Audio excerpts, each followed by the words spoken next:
నమస్తే, welcome to 99 TV. నేను మీ వర్మ. కడప గడపలో అంగరంగ వైభవంగా మహానాడు 3 రోజుల పండగ. వివిధ ప్రాంతాల నుంచి భారీగా తరలి వస్తున్న తెలుగుదేశం శ్రేణులు. అసలు మహానాడును కడపలో పెట్టడానికి ఏమన్నా ప్రత్యేకత ఉందా? మనతో పాటుగా కడప పార్లమెంటరీ ఇన్ఛార్జ్ శ్రీనివాసరెడ్డి గారు లైవ్లో సిద్ధుకున్నారు. సార్ నమస్తే. నమస్కారం వర్మ గారు, బాగున్నారా? బాగున్నాను. ఒక అద్భుతమైన అవకాశం వాసు గారికి దక్కినట్టున్నది. మహానాడుని కడపలో చేసుకోవడం ఎలా అనిపిస్తుంది అండి? గతంలో మహానాడు, కడపలో మీరు చేస్తున్న మహానాడు. 2 రోజులు మహానాడు కార్యక్రమం అయిపోయింది, విజయవంతంగా నడిచింది. ఈరోజు 3వ రోజు. కొద్దిసేపట్లో ముఖ్యమంత్రి గారు నారా లోకేష్ గారి బహిరంగ సభ, వారి సందేశం స్టార్ట్ కాబోతా ఉంది. ఒక అద్భుతమైన అనుభవం నాకు. 43 సంవత్సరాల్లో కడప జిల్లా నుంచి ఎంతో మంది మంత్రులు, ఎమ్మెల్యేలు అయ్యారు, ఎంపీలు అయ్యారు, రాజ్యసభ మెంబర్లు అయ్యారు, అనేక పదవులు అనుభవించిన పార్టీ నాయకులంతా ఉన్నారు. వాళ్ళందరూ ఉన్నప్పుడు కూడా ఈ కార్యక్రమం జరగల. మా తండ్రి గారు కూడా ఎన్టీ రామారావు గారి క్యాబినెట్లో మంత్రి, అప్పుడు కూడా జరగలే. ఈ మహానాడు జరిగే కార్యక్రమానికి నేను అధ్యక్షుడిగా ఉండగా, పాలిట్ బ్యూరో మెంబర్ కూడా నేను, జరగడం అనేది నిజంగా ఒక పెద్ద అదృష్టంగా భావిస్తున్నా. బాధ్యతగా తీసుకున్నాం. జిల్లా అందరి ఎమ్మెల్యేస్ కానీ, ఇన్ఛార్జీలు కానీ, మిగతా పార్టీ నాయకులందరితో కూడా మాట్లాడాం. అందరూ కూడా సంతోషంగా ఈ కార్యక్రమాన్ని నిర్వహించి ఆస్వాదించి 2 రోజుల కార్యక్రమాన్ని విజయవంతం చేశాం. అన్నిటికంటే ఒక ప్రత్యేకత ఏంటంటే, ఏ మహానాడైనా కూడా మేలో మండు టెండలు ఉంటాయి. అవును. మహానాడు 27, 28, 29 మే నెల డేట్లు మారవు, ఎందుకంటే అన్నగారి జన్మదినం. ఈ మహానాడు మాత్రం వాతావరణం చల్లగా అయిపోయింది. కడపలో వాతావరణం చల్లగా అయిపోయి 2 రోజులు, అంతకుముందంతా వర్షాలు పడి డిస్టర్బ్ అయింది, కానీ 2 రోజులు ఎక్కడ డిస్టర్బ్ కాకుండా చాలా బాగా జరిగింది. విశాలమైన ప్రదేశం. శ్రీకాకుళం నుంచి గోదావరి జిల్లాల నుంచి కృష్ణా, గుంటూరు, ఒంగోలు, నెల్లూరు వరకు రాయలసీమ ప్రాంత ప్రజలందరూ కూడా బాగా వచ్చారు, బాగా ఎంజాయ్ చేశారు. అంటే గవర్నమెంటు 2004లో గెలవడం అనేది ఒక ప్రత్యేకమైన ఎలక్షన్ అది. అవును. ఎందుకంటే 5 సంవత్సరాల అరాచక పరిపాలన చూసిన తర్వాత ప్రజలంతా విసిగిపోయి తెలుగుదేశం పార్టీకి ఓటేసిన తర్వాత మొదటి మహానాడు కడపలో పెట్టాం. ముఖ్యమంత్రి గారు కడపలో మహానాడు పెడుతున్నామని చెప్పి పాలిట్ బ్యూరో సమావేశంలో చెప్పిన తర్వాత తప్పకుండా సార్. కానీ ఎందుకు వచ్చిందండి కడప అన్నది? మీరు తీసుకొచ్చారు ఆ ప్రపోజల్? ఏమన్నా అది ప్రత్యేక కారణం ఏమైనా ఉందా? రాయలసీమలో పెట్టాలనేది మా అధ్యక్షుల వారి నిర్ణయం. అది ఎక్కడ పెట్టాలన్నప్పుడు కడప సెంటర్లో ఉంది. 4 జిల్లాలకు సెంటరు.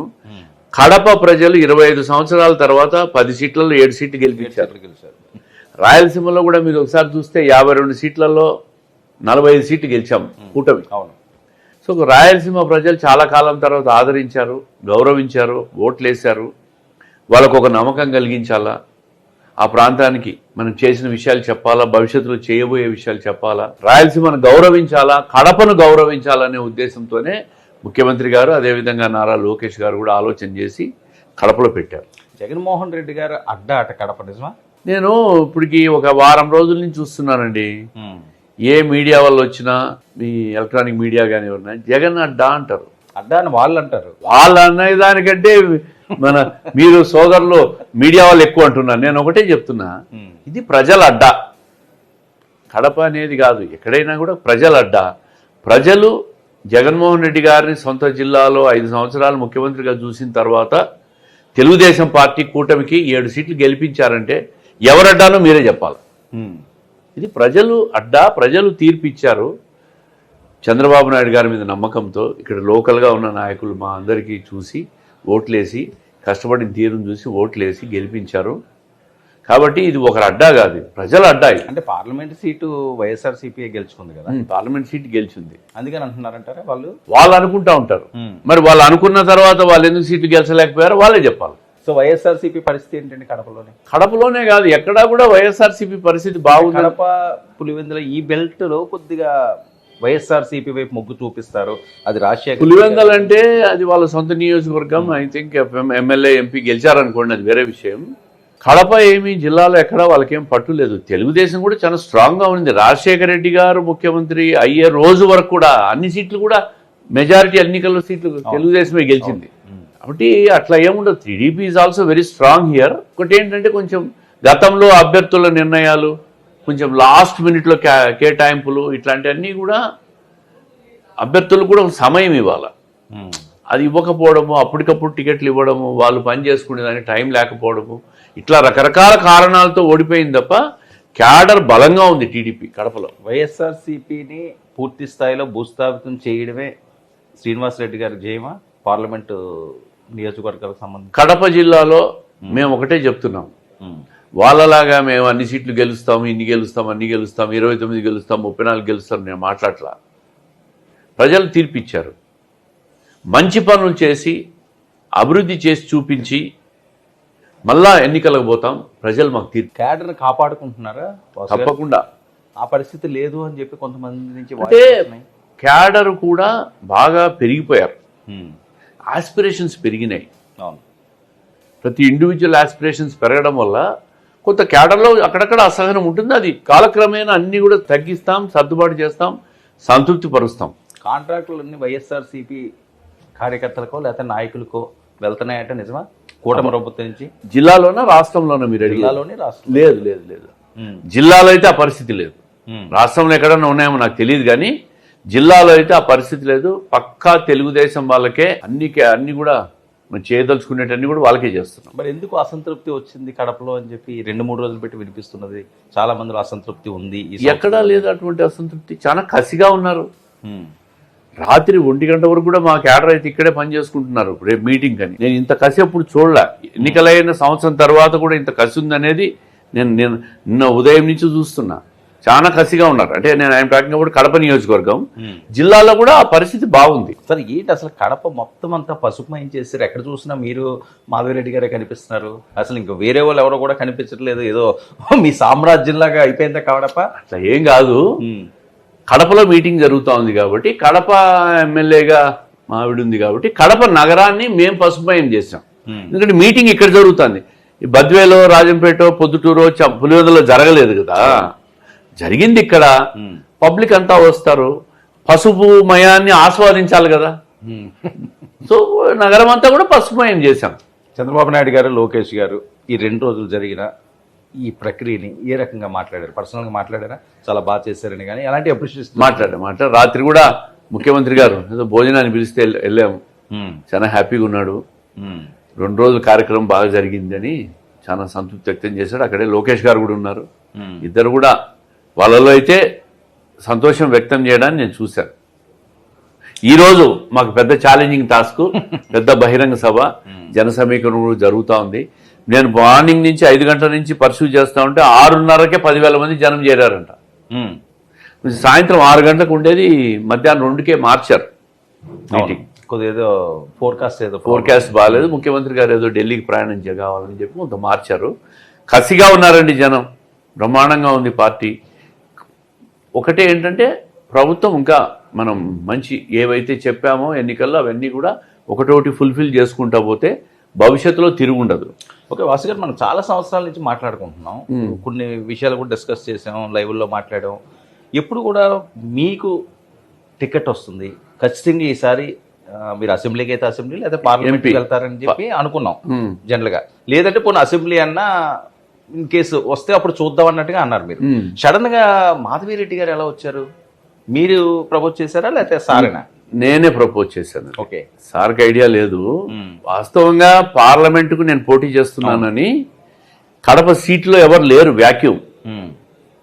ఆ బాధ్యత నేను తీసుకుంటాను సార్, మాకు ఇచ్చేసేయండి, నేను గెలిపించుకొస్తాను. పార్లమెంటుకు పోటీ చేయాలంటే ఇక్కడ కూడా కొంత బేస్ గట్టిగా ఉండాలని చెప్పాను. చెప్పిన తర్వాత ఓకే గోహెడ్ అన్నాడు. ఆఖరి నిమిషంలో నన్ను క్యాండిడేట్గా తీసేసి ఎలక్షన్ ప్రక్రియ చూడు, భవిష్యత్తులో నీకు బాగుంటుందని హామీ ఇచ్చి పార్టీ బాధ్యతలు అప్పచెప్పాడు. సీట్లన్నీ గెలిపించుకుంటే తిరుగు, నువ్వు ఎంపీగా పోటీ చేస్తే సీట్లు కొంచెం నెగ్లెక్ట్ అవుతాయి అనే భావనలో ఆయన ఆఖరి నిమిషంలో నన్ను తప్పించి మన జమ్మనోడులో ఆ టికెట్ ఇచ్చాడు. నిరాశపడ్డారా? ఎన్నో సంవత్సరాల కల కదా. నిరాశ ఉంటుంది, తప్పదు కదా. నిరాశ ఎందుకు ఉండదు, ఉంటుంది. అయినా ఒక బాధ్యత కలిగిన పార్టీ పొజిషన్లో ఉన్నప్పుడు పార్టీ అధినాయకుడు చెప్పింది మనం శిరసావహించి ముందుకు పోవాలి. కాబట్టి ఏది బాబు గారు కానీ లోకేష్ గారు కానీ ఏది చెప్పినా కూడా మనం దాన్ని పార్టీ పరంగా ఉంటాం కానీ కాదనేది ఏముండదు. మాధవిరెడ్డి గారికి అప్పటి వరకు కూడా అసలు రాజకీయాలు ఏమి ఎప్పుడు వినిపించేది కాదు కదా. లేదు, అసలు ఎలా ఉంటారో మాధవిరెడ్డి గారు అన్నది కూడా ఎవరికి తెలియదు, మీ రిలేషన్స్ వాళ్ళకి తప్పించి. మరి ఎలా ఒప్పించగలిగారు? మీరు ఒప్పించారా? ఆమెకి ఇంట్రెస్ట్ ఉందా? నేనే ప్రపోజ్ చేసి ఒప్పించాను. ముందు తనకు పెద్దగా ఇష్టం చూపలేదు కానీ తర్వాత లేదు నువ్వు పోటీ చేయాలని చెప్పాను. తర్వాత ఆమె రంగంలో పడిపోయింది. ఏంటంటే అంత ఫైర్ బ్రాండ్ అయిపోయారు. అసలు కడప రెడ్డమ్మ గారు అంటే తెలుగు రాష్ట్రాలు తెలియని వాళ్ళు లేకుండా అయిపోయారు. ముఖ్యమంత్రి గారే కడప రెడ్డమ్మ అదే అన్నాను, ఆయన నామకరణం చేశాడు. కడప ఎన్నికల ప్రచారంలో ఆయన నామకరణం చేశాడు. మంచి వర్క్ చేసుకుంటా ఉంది.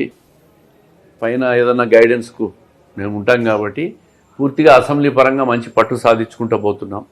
ఇబ్బంది లేదు. నెక్స్ట్ కార్పొరేషన్ ఎలక్షన్ ఉంది, అది కూడా ఒక ఛాలెంజింగ్ టాస్క్. ఎందుకంటే ఈ సీటు పులివెందుల తర్వాత అంత స్ట్రాంగ్ సీటు వాళ్ళకు కడప. ప్రతి ఎలక్షన్ లో కూడా 50,000 60,000 మెజార్టీ వస్తుంది. ఈ ఎలక్షన్ మేము బ్రేక్ చేసాం. 20 సంవత్సరాల తర్వాత తెలుగుదేశం పార్టీ గెలిచింది ఇక్కడ. ఒక మహిళ మొదటిసారి. అంటే మా ఫాదరు, ఫ్యామిలీ బ్యాక్గ్రౌండ్, మహిళ, ఈ అన్ని కోణాలు కూడా మనకు కలిసి వచ్చాయి. సో ఓవరాల్ గా కడప ఇంకా తెలుగుదేశం పార్టీ అడ్డా అనుకోవచ్చు. అయితే 29కి మరి చాలా కాన్ఫిడెంట్ గా ఉన్నారు. జగన్మోహన్ రెడ్డి గారు అంత చూస్తామంటున్నారు. ఇప్పటి నుంచి హెచ్చరికలు అంటే ఆ మాట చెప్పకుండా ఎవరు నమ్ముతారు ఆయన? ఇంకా మొన్న ఈ మధ్య అన్నాడు, నా దగ్గర డబ్బులు లేవు, ఎవరైనా డబ్బులు ఇస్తే తీసుకుంటా, పార్టీ మెయింటైన్ చేయలేకున్నా అన్నాడు. మరి దీనికి ఏమంటారు? అంత పేదవాడండి జగన్మోహన్ రెడ్డి గారు? చాలా పేదవాడు అనేది ఆయన చెప్పింది. మీకు తెలిసిన జగన్మోహన్ రెడ్డి గారు? నాకు తెలిసిన జగన్మోహన్ రెడ్డి గారు పేదవాడని నేను అనుకోను. ఆయన చెప్పాడు నేను పేదవాడిని, నా దగ్గర డబ్బులు లేవు అని. ప్రజలు ఇవన్నీ చూస్తూ ఉండాలి, నమ్ముతా ఉండాలా లేదా? వాళ్ళే మళ్ళీ 29లో తీర్పులో చెప్తారు.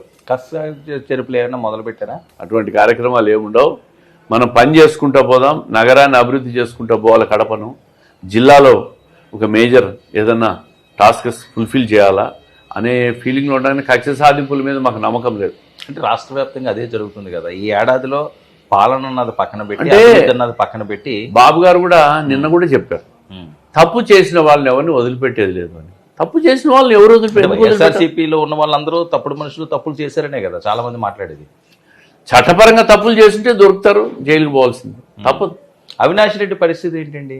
అవినాష్ రెడ్డి ఇందులో ఇన్వాల్వ్ అయి ఉన్నారన్నారు. ఏ టైంలో అరెస్ట్ చేస్తారంటారు? నిజమా ఇది? ఈ కడప సర్కిల్స్ లో 6-7 సంవత్సరాల నుంచి నడుస్తూనే ఉంది ఇది. లీగల్గా కోర్టులో కేసుల మీద కేసులు వేసి పోస్ట్ పోన్మెంట్లు, అడ్జోర్న్మెంట్లు తెచ్చుకుంటా కాలం గడుపుతున్నారు. చట్టం మాత్రం బలంగా ఉంది. తప్పు చేసిన వారికి ఎవరికైనా తప్పించుకునే పరిస్థితి భారతదేశంలో లేదు. మోడీ గారి గవర్నమెంట్లో జగన్మోహన్ రెడ్డి గారిని అరెస్ట్ చేయబోతున్నారట, నిజమా? లిక్కర్ సంబంధించి నిజమనే మీలాంటి ఫ్రెండ్స్ ద్వారా వింటున్నా. మరి ముఖ్యమంత్రి గారి పేషీలో అంత పెద్ద ఐఏఎస్ ఆఫీసర్ల ఇన్వాల్వ్మెంట్ ఉందంటే ఏమనుకోవాలి మనం? మరి అసలు బాస్ అనుమతి లేకుండా ఇవన్నీ చేస్తారు వాళ్ళు. అందులో వాళ్ళంతా 5 సంవత్సరాల పేషీలో ఉన్నోళ్ళు, ఏదో 3 నెలలు 6 నెలలు ఉన్నోళ్ళు కాదు. 5 సంవత్సరాల పేషీలో ఉన్నారు. వాళ్ళు అరెస్ట్ అయినారు. ఈడీ వచ్చింది, ఈడీ దూకుడుగా పోతా ఉంది. ఖచ్చితంగా ఏమైనా జరగచ్చు. అంటే జగన్మోహన్ రెడ్డి గారు అరెస్ట్ అయితే మీకు అది పాజిటివ్ కింద భావిస్తున్నారా? మాకేం పాజిటివ్ కాదు, నెగిటివ్ కాదు. చట్టం తన పని తాను చేసుకొని పోతుంది, మా పరిపాలన మేము చేసుకుంటూ పోతాం. అంటే నెగిటివ్ అవుతుంది, సింపతి మళ్ళీ వస్తుంది ఆయనకని. ఇంకా ఏమి సింపతి వస్తుందండి? 5 సంవత్సరాల పరిపాలన ఇచ్చిన తర్వాత రాష్ట్రాన్ని లూటీ చేసేసి, రాష్ట్రాన్ని అరాచక పాలన చేసి, ఆర్థికంగా నాశనం చేసేసి కుదేలైపోయిన రాష్ట్రాన్ని ఇంకా మళ్ళా ఏం సింపతి? ప్రజలకి ఏమని సింపతి వస్తుంది? సింపతి ఉంటే నేను గెలిచేవాడు కదా. రాయలసీమలో అవినీతి రాజకీయ నాయకులు ఉన్నారు వైఎస్ఆర్సీపీ సంబంధించి. అవినీతి అనేది అన్ని రాజకీయ పార్టీల్లో ఉన్నాయి, లేనిది ఎక్కడ? ప్రతి చోట ఉంది. అంటే వ్యక్తులను బట్టి మారుతూ ఉంటుంది, అది పార్టీకి సంబంధం లేదు. జగన్మోహన్ రెడ్డి గారు అవినీతి పరుడు అనేది దేశానికి తెలుసు, కానీ మిగతా పార్టీల అవినీతిని మనం మాట్లాడడానికి లేదు. చంద్రబాబు నాయుడు గారు చాలా నీతివంతమైన రాజకీయ నాయకుడు ఈ దేశంలో. నేను చాలా దగ్గరగా చూసిన వ్యక్తిగా నా అనుభవం చెప్తున్నా. ఆయన అవినీతి అంటే నిజంగా ఆమడ దూరం ఉంటాడు. ఎవరు? చంద్రబాబు నాయుడు గారు. ఆయన నీతివంతంగానే, ఆయన 50 ఏళ్ళ నుంచి ఉన్నాడు. ఆ అవినీతి అనే మరకబడి ఉంటే ఆయనకి ఇంతకాలం రాజకీయాల్లో ఉండేవాడు కాదు, దేశ రాజకీయాలను ప్రభావితం చేసే శక్తి ఆయనకు ఉండేది కాదు. వాసు గారు, మీరు రాజశేఖర రెడ్డి గారిని చూస్తుంటారు, ఎస్, జగన్మోహన్ రెడ్డి గారిని చూసారు. వాళ్ళిద్దరి మధ్యలో ఉన్న వ్యత్యాసం ఏంటి? అబ్బా చాలా వ్యత్యాసం ఉందండి. ఆ. రాజశేఖర రెడ్డి గారు ప్రజల నుంచి వచ్చిన మనిషి. ఈయన ప్రజల నుంచి రాలేదా? ఈయన ప్రజల నుంచి ఎక్కడొచ్చాడు? ఈయన ఏదో తండ్రి చాటు నుంచి ముఖ్యమంత్రి కొడుగ్గా వచ్చి అవినీతి సొమ్మంతా చేసుకుని డబ్బుతో రాజకీయాలు చేస్తున్నాడు. పాదయాత్ర చేసి ఒక ఛాన్స్ అని చెప్పుకొని ఏదో అమ్మా అబద్ధాలు చెప్పి వచ్చినాడు, కానీ నిజంగా ప్రజల నుంచి గ్రాస్ రూట్ నుంచి వచ్చిన నాయకుడు కాదు కదా ఈయన. అదేంటంటే కొత్తగా ఒక పార్టీ పెట్టుకుని పార్టీ పెట్టాడు, నేను కాదన్నా. వెళ్ళి ఎంతైనా తండ్రి బ్రాండ్తో వచ్చినాడే కదా, తండ్రి బ్రాండే కదా. రాజశేఖర రెడ్డి గారి మీద సానుభూతితోనే గెలిచాడు అతను. 14లోనే 67 సీట్లు వచ్చినాయి, 19లో అంత స్వీప్ వచ్చిందంటే కేవలం అది రాజశేఖర రెడ్డి గారి సానుభూతితోనే ఆ పార్టీ. రాజశేఖర రెడ్డి గారు కూడా అవినీతి లేవా? రాజశేఖర రెడ్డి గారు అవినీత నీతిపరుడు అనేది చనిపోయిన వ్యక్తి గురించి మనం మాట్లాడడం మంచిది కాదు. బట్ ఆయన రాష్ట్రానికి కొంత మంచి చేశాడు. ఏది ఉంటే అది చెప్పాలి. అవును, ఈయనకు ఆయన దాంట్లో ఈయన 5% మంచి చేసి ఉంటే కూడా ఈయన గొప్ప నాయకుడు అయిపోయేవాడు. డిస్ట్రక్టివ్ మెంటాలిటీ అనేది జగన్మోహన్ రెడ్డి గారిది. దాంతోనే ఆయన సింపతితో గెలిచాడు. 5 సంవత్సరాల అధికారం ఇస్తే నాశనం చేసుకున్నాడు, తన్ను తాను డిస్ట్రక్ట్ చేసుకుంటున్నాడు. జగన్మోహన్ రెడ్డికి కూటమే అస్త్రాలు ఇస్తుంది, అందుకనే ఆయన మళ్ళీ జనాల్లోకి వస్తామంటున్నారు. 2029లో అంతు చూస్తామంటున్నారు. చాలా కాన్ఫిడెంట్గా ఆయన ఉన్నారు అని. నిజమే అంటే ఆయన ఆ మాట చెప్పకుంటే ఆయన ఊరికి ఎట్లా ఉంటుంది అంటున్నా. చెప్పాలి కదా, ఆ మాదిరి కాన్ఫిడెంట్గా మాట్లాడి వాళ్ళ క్యాడర్కి ఏదో నమ్మకం ఇవ్వాలి కాబట్టి మాట్లాడుతున్నాడు తప్ప అసలు క్యాడర్లో నమ్మకం ఎక్కడుంది? నిస్తేజంగా ఉన్నారు, నిస్తేజంగా ఉన్నారు. ఎవరు ఏం పని చేయట్లే వాళ్ళు. ఆ కేసులు, అవినీతి కేసులు ఎవడు చూసినా. నేను కాకాని గోవర్ధన్ రెడ్డి గారిని చూసాం. అరే అరెస్ట్ నుంచి తప్పించుకొని పారిపోయి 2-3 నెలలు ఎక్కడ దాక్కున్నాడు. మా పార్టీలో చాలామంది అరెస్ట్కి వచ్చినప్పుడు ఎవరు పారిపోలే. అప్పుడు 19 నుంచి 24 మధ్యలో అందరూ అక్రమంగా అరెస్టులు చేశారని నిరసన జరిపి అరెస్ట్ అయినారు, కానీ ఎవరు పారిపోలే. ఈయన 2 నెలలు పారిపోయినాడు. అట్లాంటి వాళ్ళు అంతా అంటే తప్పు చేశామనే భయంతోనే కదా పారిపోయింది. మీ మీద కూడా కేసులు ఉన్నాయండి 19 నుంచి 24 వరకు? 19 వరకు ఒక్క కేసు లేదు నా మీద. 19 నుంచి 24 మధ్య 14 కేసులు పెట్టారు. అంగళ్ళులో బాబు గారితో పాటు 307 కేసులో ముద్దాయింది నేను. ఓకే, తర్వాత అదేదో ఈ మధ్య రెఫర్ పెట్టినట్టున్నారు. అట్లా ఎస్సీ ఎస్టీ కేసులు ఉన్నాయి, ధర్నా కేసులు ఉన్నాయి, దిష్టి బొమ్మ కాల్చినారని చెప్పి కేసులు పెట్టారు, రకరకాల కేసులు పెట్టారు. 14 కేసుల్లో రోజు తిరుగుతూ ఉన్నాం. ఏంటి మరి వాసు గారు ప్రత్యక్ష రాజకీయాల్లో మరి 29 డైరెక్ట్ గా ఉంటుందా? వస్తాను హామీ ఇచ్చారా? ఇచ్చారు. లాస్ట్ టైం కూడా ఇచ్చినట్టున్నారు కదా. అంటే రాజకీయాల్లో రకరకాల మార్పులు జరుగుతూ ఉంటాయి. 100% వస్తాం. లోకేష్ గారి పరిస్థితి ఏంటండి? లోకేష్ గారు పాదయాత్రతో తన నాయకత్వాన్ని చాటుకున్నాడు. ఆయన అధికారంలోకి పార్టీ వచ్చేదానికి ఒక 75% ఆయన పాదయాత్ర కారణమైంది. మంచి పరిణతి చెందిన నాయకుడు, నాలెడ్జ్ ఉన్న నాయకుడు, పెట్టుబడులు కానీ ఇవన్నీ రాష్ట్రానికి సంపద సృష్టించడానికి రకరకాల కంపెనీలు పెట్టుబడులు వచ్చి ఒక ఎస్టాబ్లిష్ అయ్యేదానికి ఆయన మైండ్లో ఆయనకు ఆ నాలెడ్జ్, ఆ కృషి ఉంది. పార్టీ మీద కూడా తప్పకుండా తన మార్క్ ఉంది. భవిష్యత్తు నాయకుడు ఆయన పార్టీకి. అంటే చంద్రబాబు నాయుడు గారు ఒక ఎంపైర్ సృష్టించారు. సో ఆయన లెగసీని కంటిన్యూ చేసి అంత శక్తి ఉందా అని చాలా మందిలో ఉన్న అనుమానం. అంటే మీరు ఒకటి, అనుభవం మనిషికి పరిణతి తెస్తుంది. ఓకే, ఆయన చిన్న వయసే కదా, 10 ఏళ్ళే. చంద్రబాబు నాయుడు గారు అనుభవం 50 ఏళ్ళు. ఆయన 0 నుంచి వచ్చాడు. 50 ఏళ్ళ అనుభవం. పార్టీని నడిపాడు 30 సంవత్సరాల నుంచి. ఆయన శక్తి అనేది అదే అనంతం. అంటే చంద్రబాబు నాయుడు గారితో కలిసి వచ్చే వాళ్ళు సీనియర్స్ చాలా మంది ఉన్నారు. వాళ్ళందరినీ కూడా యువ నాయకులు పెద్దగా ఏం లేదు, అందరినీ క్యారీ చేస్తాడు. చేస్తున్నారా? పార్టీ అందరినీ క్యారీ చేస్తారు, దాంట్లో ఏం అనుమానం లేదు. చంద్రబాబు నాయుడు గారు ఉన్నారు, ఆయన చెప్తుంటారు, చేస్తుంటారు. అనుభవము పరిణతి తెస్తుంది ఎప్పుడు కూడా. అవును, ఒకటే రోజు రాదు కదా. పుట్టిన పిల్లాడే పరిగెత్తాడా? వాడికి 1 సంవత్సరం పడుతుంది కదా నడిచే వయసు వచ్చేదానికి. కాబట్టి అనుభవం అనేది పరిణతి తెస్తుంది తప్పకుండా. ఇప్పటికే నేను చూస్తున్న 10-12 సంవత్సరాల నుంచి కూడా చాలా మార్పు వచ్చింది, చాలా పరిణతి వచ్చింది. భవిష్యత్తులో అందరినీ కలుపుకొని పోయే శక్తి వచ్చింది. ఇప్పుడు పార్టీలో మొత్తం ర్యాంక్ అండ్ ఫైల్ కూడా ఆయన నాయకత్వాన్ని ఆమోదించి, బాబు గారి తర్వాత ఎంత పెద్ద పదవి ఉన్నా అంత పెద్ద పదవి ఇవ్వమని చెప్తున్నాం కదా. అవసరం. భవిష్యత్తులో యువతకు కానీ ఇప్పుడున్న టెక్నాలజీ యుగంలో వేగంగా పోతున్న ఈ నవీకరణ అయిన ప్రపంచానికి యువత వాళ్ళ ఆలోచనలు చాలా అవసరం. కాబట్టి ఆ దిశగా ఆయన ముందుకు పోతున్నాడు. పార్టీ కూడా ఆయన వెంట నడుస్తూ ఉంది. బాబు గారు కూడా ఆయన ఆలోచనలు నిన్న 6 శాసనాలు పెడితే బాబు గారు కూడా ఆ శాసనాలను ఆమోదించారు. జనసేన టీడీపీ మధ్య ఎలా ఉందండి? చాలా చాలా బాగుంది. నిజమా? ఎక్కడ ఏ డిస్టర్బెన్సెస్ లేవు.